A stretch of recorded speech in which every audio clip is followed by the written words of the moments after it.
At Thanksgiving, my mother tapped her glass, that familiar, practiced smile curling her lips, the kind that always made the room instinctively turn toward Lily. "Sister's wedding was wonderful," she announced, her voice carrying far enough to leave no room for misunderstanding. "So, Kat, when's yours?" A few polite laughs rippled through the table. My father kept slicing turkey as if the meal itself demanded his full attention, carving each piece with deliberate care. Lily didn't utter a word. She simply observed me, eyes alert, calculating. Still too cautious, I put my fork down slowly. "I already had mine," I said. "You received the invitations." The room stilled instantly. A silence so sharp and precise it almost felt like it could cut through the festive atmosphere. Then my father's voice, low and careful, broke the quiet. "We never got them." I reached into my bag. That small, deliberate movement was all it took. What they'd been hiding, all the quiet omissions and omissions disguised as carelessness, finally began to surface. Growing up, I had learned early on that my family worshipped symmetry. Every photograph had to be perfect, every milestone captured and polished, every story presented just so. And at the center of every curated narrative, Lily, I wasn't resentful as a child. I assumed that's just how families functioned. One sibling shone, the other made way. By the time adolescence arrived, the pattern had hardened into structure, a system. My mother orchestrated Lily's life as if she were unveiling a new showroom collection: dance lessons, cheer tryouts, ribbons neatly aligned on the hallway wall.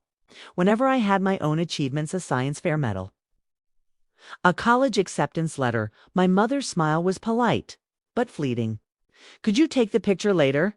she'd ask, eyes already searching for the best lighting to capture Lily's next headshot. I didn't resist. I adapted. I became skilled at watching, learning, anticipating. I became even better at surviving quietly in the shadows of someone else's brilliance. Seattle changed that. Moving 3 hours away wasn't rebellion, it was breathing. I built a life that belonged to me. A modest apartment with tall windows that welcomed foggy mornings, stacks of research papers scattered across my desk, shirts still carrying the smell of coffee Ethan made every morning. My work analyzing environmental data didn't impress the people my mother wanted to impress, but it mattered. It made sense to me. And Ethan, he saw me in ways my family never tried to. He remembered the little details. He noticed Dada's family saw me too. Not for a performance, not for appearances, but because they genuinely cared. The first time Helen hugged me, it wasn't perfunctory like my mother's quick finishing touch embrace. Helen held me warm, steady, and attentive. She asked about my projects, remembered small specifics. Robert did the same. They weren't perfect, but they were present hand that was new. So when Ethan proposed on a foggy June morning by the edge of the water, I said yes immediately. We didn't want spectacle, just a small chapel by the coast, the people who truly knew and supported us, and simplicity that felt honest. But quietly, stubbornly, I wished my family and Lily would come. That maybe, for once, they'd choose me. I designed the invitations myself, printed them early, and sent them via signature-required mail, fully aware of my family's tendency to misplace anything that didn't serve them. I triple-checked addresses, refreshed tracking numbers obsessively, a ritual I indulged to guarantee they arrived. When the status confirmed delivery, I exhaled. Relief was fleeting. Weeks passed. The wedding came and went. Silence persisted. I told myself countless stories. Maybe the mail got lost. Maybe it was a surprise. Maybe they were waiting for the perfect moment. But a colder truth settled in. Someone had actively kept them from seeing it, and that truth hit with full clarity on Thanksgiving night. The silence that followed the wedding hadn't simply disappeared, had seeped into every aspect of my life like a slow, corrosive leak. At first, I waited, telling myself people were busy. They'd eventually call, check in, ask why they hadn't received the invitation. But days became weeks. The quiet transformed into something intentional, heavier, and unmistakably deliberate. I tried to reach out. A voicemail to my mother went unanswered. My father's polite, "I'll call later," never materialized. The college group chat had excised my name without ceremony. I wasn't removed loudly. I was erased quietly one night, washing dishes. I mentioned it to Ethan as casually as I could. "Maybe it's a glitch." My voice betrayed me. He paused, drying his hands, and asked softly, "Kat, did they ever respond to the invitations at all?" I shook my head, not even once. No accusation, no resentment, just truth. He didn't push, didn't question. "Let's check the logs," he said, guiding me through email tracking in ways I never could have done alone. And there it was, the family email activity. One invitation opened, deleted, permanently erased. The timestamp precise. The act deliberate. It wasn't a mistake or forgetfulness. It was sabotage. The worst part. I already knew who.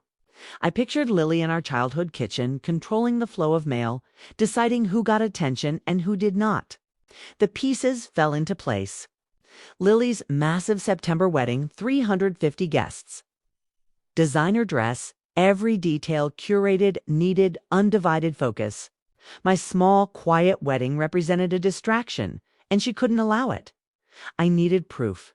I pulled up the tracking receipts for packages for signatures. My name as sender, their address as destination. One signature froze me. Lily's, the curl of her handwriting burned into my chest. She hadn't just forgotten. She hadn't misplaced. She had intercepted the invitations, ensuring no one saw my wedding at all. Ethan's hand touched my arm gently. "Kat, what do you want to do?" I didn't answer immediately.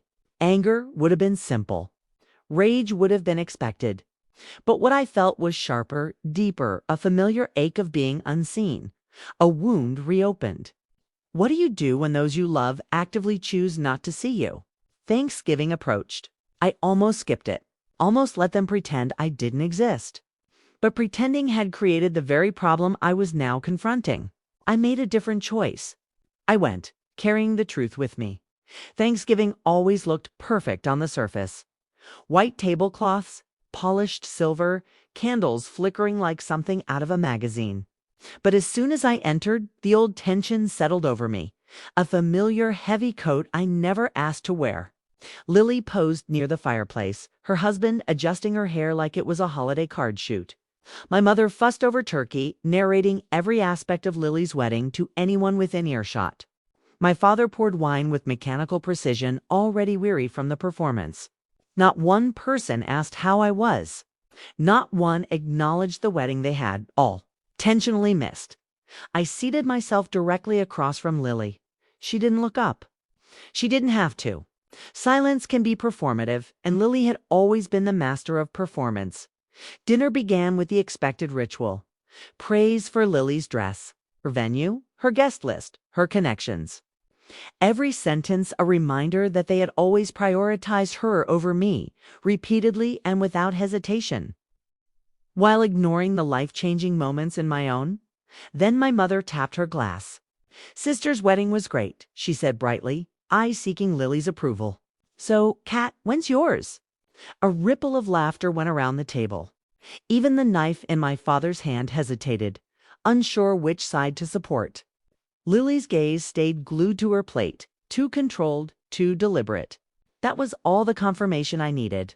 Years of careful performance, meticulous oversight, and strategic ignorance, all of it laid bare in her stillness. I set my fork down. "I already had mine," I said, steady, deliberate.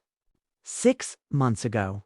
The shift was immediate, the room's energy sucked out, leaving only the weight of truth. I let the silence settle, then added, "You received the invitations."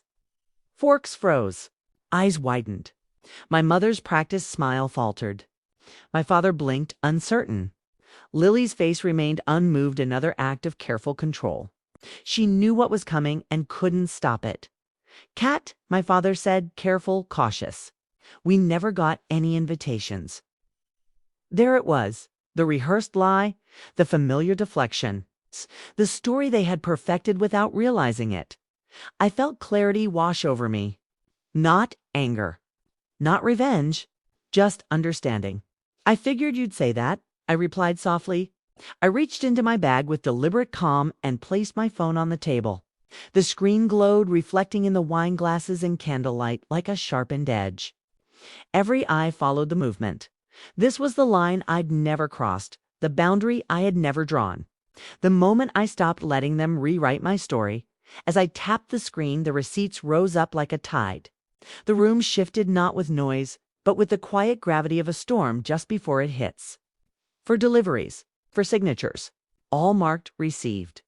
I rotated the phone so everyone could see. The looping, confident signature at the bottom. Lily. My mother gasped. Her hand flew to her mouth. My father leaned in, needing to witness the truth close up. Ryan stiffened, eyes darting between the screen and his wife. As if an unspoken language had suddenly been spoken. Lily didn't move. Her face didn't even twitch. I could feel Miples in my fingertips, but my voice came out calm. .com. These were delivered April 23rd, I said. All 4 invitations signed for by Lily Dedzalins again.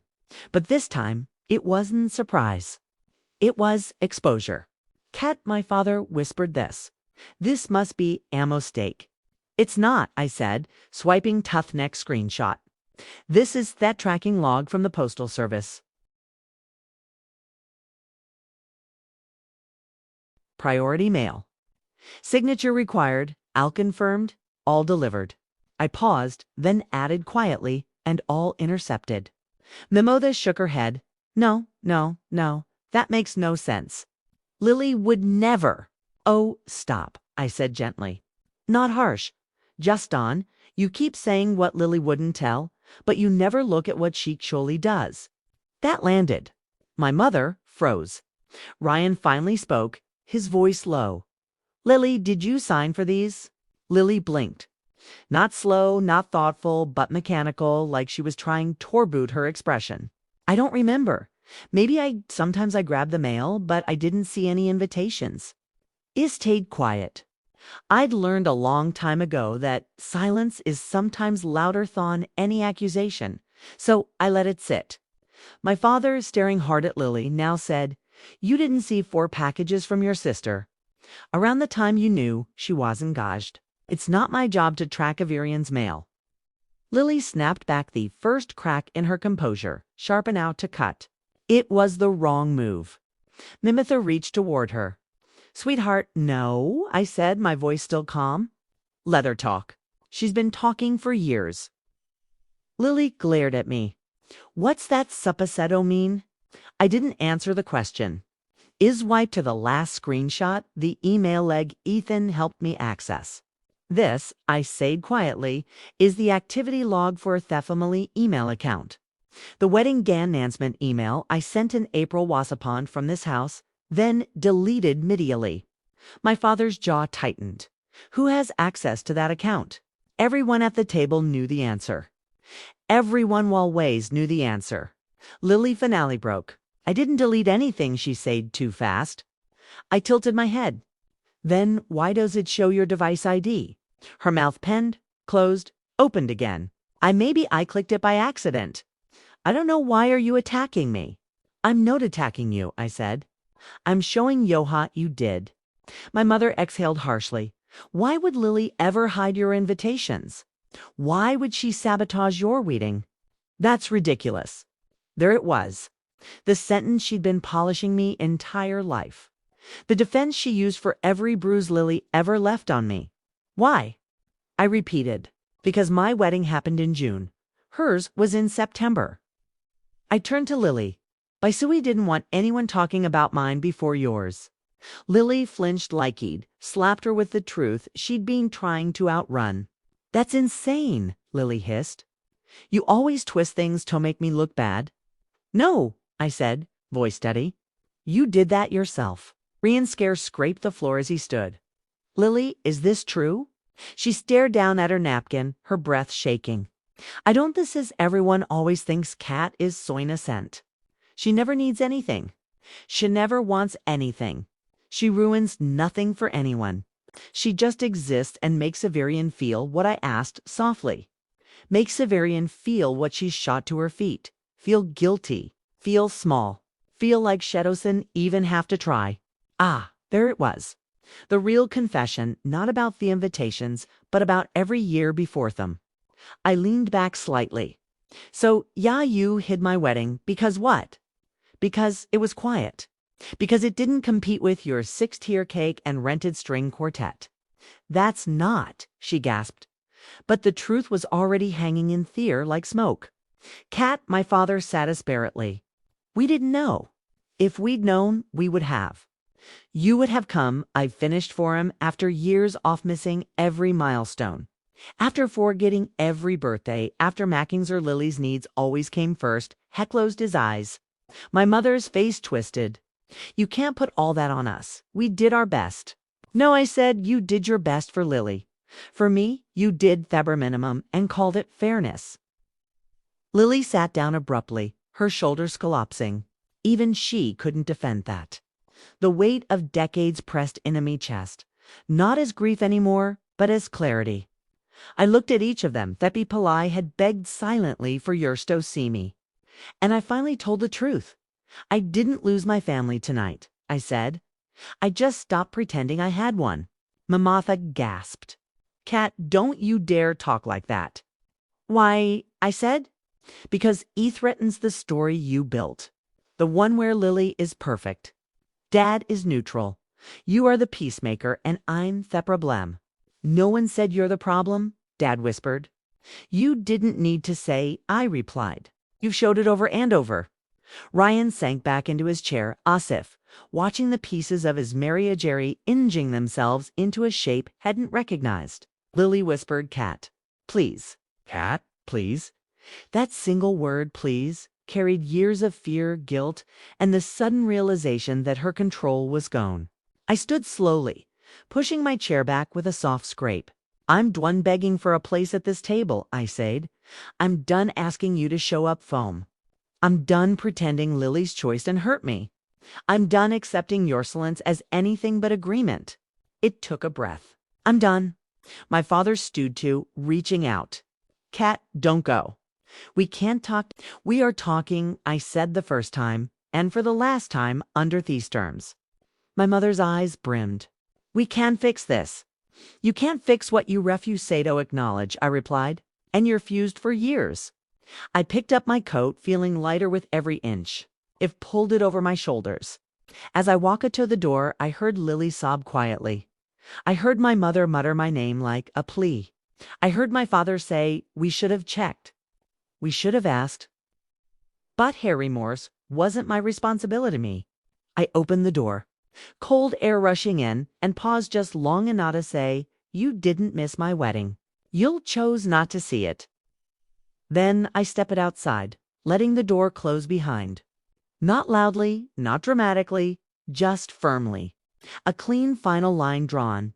And for the first time in my life, the silence that followed belonged to me. Ethan opened the door before I even reached it.